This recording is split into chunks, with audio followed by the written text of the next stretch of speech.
En este video vamos a resolver el siguiente circuito RLC mediante Laplace, el cual nos está pidiendo que determinemos el voltaje en el capacitor en cualquier tiempo, considerando que tenemos condiciones iniciales. Para este tipo de circuitos, lo primero que hay que hacer es calcular las condiciones iniciales observando cómo se encuentra el interruptor. Aquí vemos que antes de t0 segundos el circuito realmente estaba cerrado, como lo podemos ver aquí. Y antes de t0 segundos el circuito ya estuvo energizado mucho tiempo. Por lo tanto, el inductor y el capacitor van a tener un comportamiento especial. El inductor se va a comportar como un cortocircuito o como un cable directo, y el capacitor se va a comportar como un circuito abierto. Y por lo tanto tenemos que calcular la corriente que pasa por ese inductor y el voltaje que estaría aquí. Entonces aquí observamos que si redibujamos el circuito podemos notar que es un circuito en paralelo. Y entonces en un circuito en paralelo el voltaje es igual en todas las resistencias, y la corriente aquí observamos que sería igual a la de la resistencia 1 porque estarían en serie. Entonces primero podemos calcular el voltaje inicial con la ley de Ohm, porque tenemos la corriente total, que es la de la fuente, los 7 amperes, por la resistencia total, y la resistencia total es la sumatoria del paralelo de las tres resistencias, que sería 1 sobre la inversa de la suma de las tres resistencias, y si hacemos las operaciones nos daría 8 volts. Y para la corriente inicial tenemos que aplicar la ley de Ohm, porque como tenemos el voltaje en todas las resistencias, que es 8, podemos aplicar simplemente voltaje sobre resistencia. Las resistencias son 2 y nuestra corriente inicial sería de 4 amperes. Por lo tanto ya tenemos nuestras condiciones iniciales, y ahora sí hay que analizar el circuito después de que se abre el circuito o se accione el interruptor. Cuando se acciona el interruptor, notamos que todo lo que está aquí adentro, R2 y la fuente de corriente 1, se van a eliminar, porque no hay potenciales entre el punto de arriba y el punto de abajo. Entonces, aplicando nuestras transformaciones al dominio de Laplace, nos quedaría el circuito de la siguiente manera. Aquí podemos utilizar fuentes de voltaje o también fuentes de corriente. Para nuestro caso apliqué fuentes de voltaje. Entonces aquí podemos observar que únicamente nos quedó la resistencia 1 en paralelo con el capacitor y el inductor en serie con la resistencia 3. Todo lo demás se eliminó. Entonces el capacitor se queda con un valor de 1 sobre SC. El voltaje se queda con un valor de VC sobre 0, con una dirección que promueva el voltaje inicial que tenía el capacitor, que es de más arriba y menos abajo. Esto porque la fuente de corriente iba de arriba hacia abajo, por lo tanto nos da la polaridad de más arriba y menos abajo. Entonces se respeta eso en la fuente. Y para el inductor se queda un valor de S por L, y la fuente de voltaje tiene que promover la dirección que inicialmente tenía. En este caso, en el inductor, la fuente de voltaje nos promueve una dirección de derecha a izquierda. En este caso, como lo pusimos de manera serie, entonces la corriente realmente iría hacia arriba. Y si nosotros ponemos la fuente más arriba y menos abajo, estaría bien la corriente hacia arriba. Y agregamos las resistencias como estaban, con su mismo valor. Y ahora sí, aquí hay que aplicar cualquier método de análisis. En este caso, como nos está pidiendo el voltaje en el capacitor, nos va a ser más fácil aplicar el método de nodos aquí, porque al aplicar el nodos podemos encontrar con una ecuación el voltaje en el capacitor. Entonces, para aplicar el método de nodos podemos hacer varias cosas. Lo primero es nombrar los nodos. En este caso tenemos el nodo A, el nodo B y el nodo C. Aunque como tal el B y el C no son nodos, nos van a servir para determinar los valores de esos potenciales en estos puntos.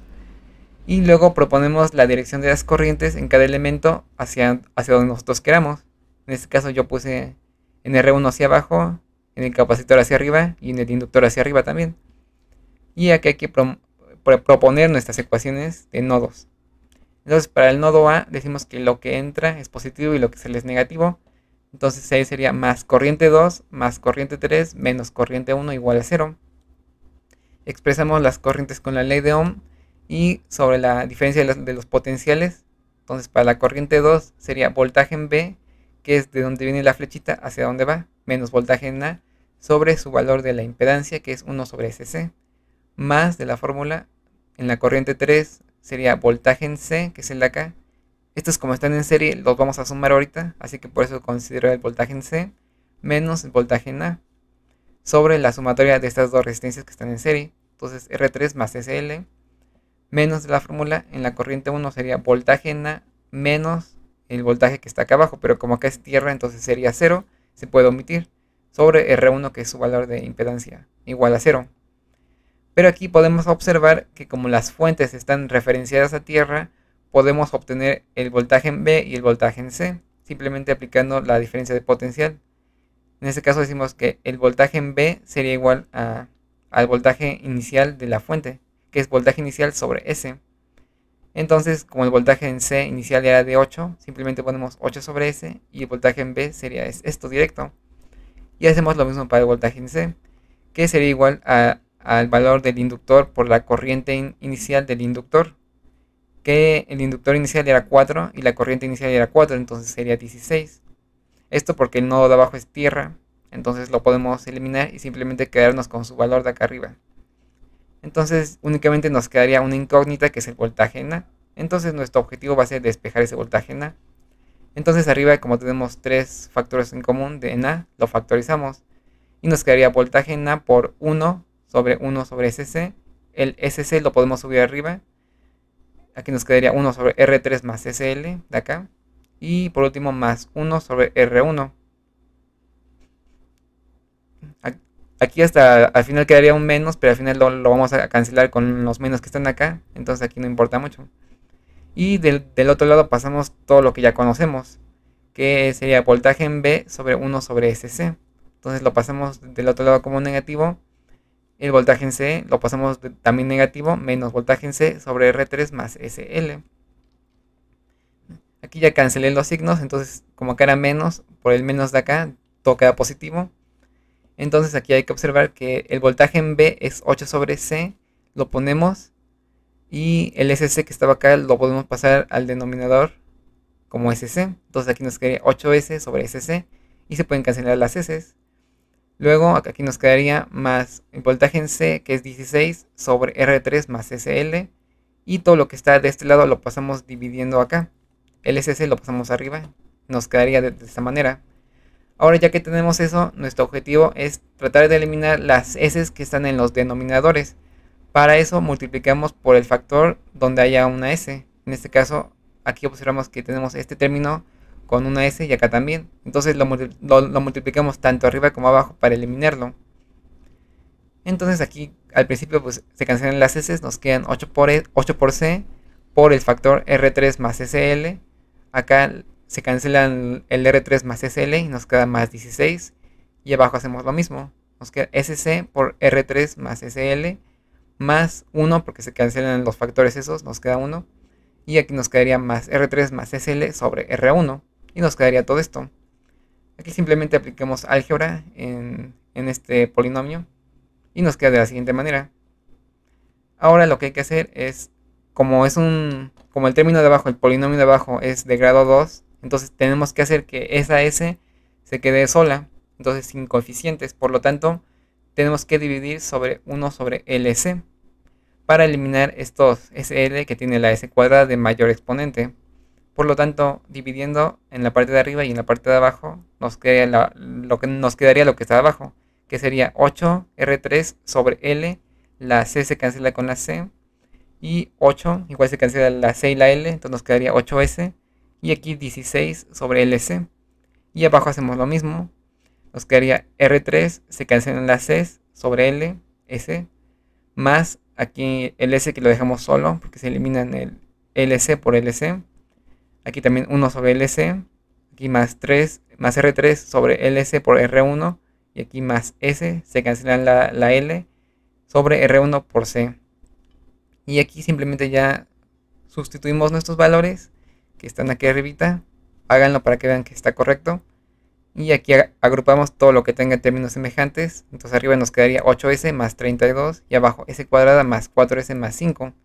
Entonces esta ya es nuestra función en el dominio de Laplace, que tenemos que transformar por la transformada inversa de Laplace para ponerlo en función del tiempo. Entonces, haciendo esto, podemos utilizar varios métodos. Para mi caso, aplicaré el primer teorema de traslación, que nos dice que la función de S menos A va a ser igual a un exponente por la transformada de la función esa. Entonces, para aplicar este teorema hay que transformarlo a una forma similar a eso. Primero hay que fijarnos en el denominador y como es un factor con raíces complejas, entonces no podemos factorizarlo tan fácil. Por lo tanto hay que aplicar el trinomio cuadrado perfecto, que nos dice que el término que está en medio lo dividimos a la mitad y lo elevamos al cuadrado y sumamos ese número y lo restamos también. Entonces, en este caso, como es un trinomio más fácil, no le sumé el s, simplemente despejé el 5 y lo dividí en dos factores, que es 4 más 1, y estos dos dan 5. Entonces, lo que está aquí, podemos factorizarlo como s más 2 al cuadrado, y dejamos el 1 solito. Entonces, ya que tenemos la parte de abajo, hay que irnos al denominador. Y como queremos el factor s más 2, simplemente lo ponemos, aunque tengamos muchas cosas arriba. Simplemente lo ponemos y dejamos el 8 que está ahí. Entonces nos quedaría 8 por s más 2. Entonces si multiplicamos esto, nos daría 8s, que es el que teníamos inicialmente. Y el 8 por 2 nos daría 16. Como acá tenemos un 32, necesitamos completar una suma para que nos dé el 32. Para que nos dé 32 nos falta 16. Entonces le sumamos 16 y esto ya sería igual a esto. Entonces este ya es un teorema de traslación que lo podemos hacer directo y lo podemos separar en dos. Entonces separándolo nos quedaría acá. Sacamos el 8 y dejamos el s más 2 arriba y el factor de abajo se queda igual en ambas separaciones. Y como aquí hay una suma, lo dividimos en la otra transformada, que sería más 16 sobre 1 sobre el trinomio de abajo. Y aquí hay que sacar la transformada. Bueno, primero que saber que a es menos 2, porque la fórmula nos dice que a es menos a. Y como aquí está más, entonces sería menos. Entonces menos 2. Y entonces aquí decimos que f de s más a es igual a lo que está aquí. Y si evaluamos eso en s, entonces donde aparece s más 2 ponemos s. Entonces arriba nos quedaría s y abajo s cuadrada más 1. Y esta es una transformada directa que sería el coseno de t. Y hacemos lo mismo para el factor de acá. Acá como no hay una s arriba, simplemente dejamos el 1 y nos quedaría 1 sobre s cuadrada más 1. Y esta es una transformada directa que es seno de t. Entonces ya que tenemos nuestras transformadas de ambas transformadas, podemos aplicar directamente la fórmula que dice que es e a la at por la transformada de f de t. Entonces, considerando los signos que teníamos inicialmente, tenemos 8 por e a la a es menos 2, entonces menos 2 por t, por la primera transformada que es coseno de t. Y ahora con la segunda sería más 16, e a la a que es menos 2, menos 2t, por la transformada de esta transformada segunda, que sería seno de t. Entonces, esta es nuestra respuesta final para determinar el voltaje en el capacitor en cualquier tiempo. Ahora nada más analizaremos la gráfica de ese comportamiento del capacitor, que es prácticamente una descarga. Entonces, para calcular el tiempo del transitorio que va a durar, recordemos que la exponencial cuando tiende a menos 5 tau se va a hacer 0. Entonces, aquí observamos que podemos hacer una ecuación comparando nuestra exponencial, que es menos 2t. Si la comparamos con el 5 cuando se hace 0, entonces si despejamos de aquí t, sería menos 5 sobre 2. Nos quedaría 5 medios, que es 2.5 segundos. Entonces, cuando llega a 2.5 segundos, prácticamente la exponencial ya va a ser 0. Aunque sabemos que nunca se va a hacer 0 realmente.